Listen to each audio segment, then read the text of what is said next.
पता नहीं कोई बखरी जवानी है यार जी सिनेमा हाउस से आई होंगी है जना जी सामभी नहीं जाती जना।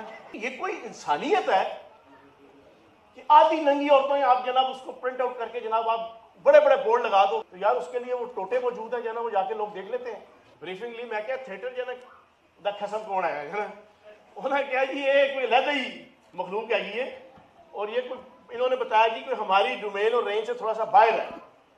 मेरी कोशिश थी कि थोड़ी सी मेरी रेंज के अंदर आए। फिर मैं आपको बताता कि नरगिस को मैं हाजी नरगिस ना बनाता तो आप मुझे कहते मैं कहा जाना साल दे 3 नहीं 300 रोजे ना रख दी तो मन कहते इंडियन फिल्मां ने भी खराब किया है तो जी जना थोड़ी पाकिस्तानी फिल्मां की जना खेतों से जिसे नचते हैं ना वो भी खराब किया है, सारा ने जना खराब किया है। कहते जना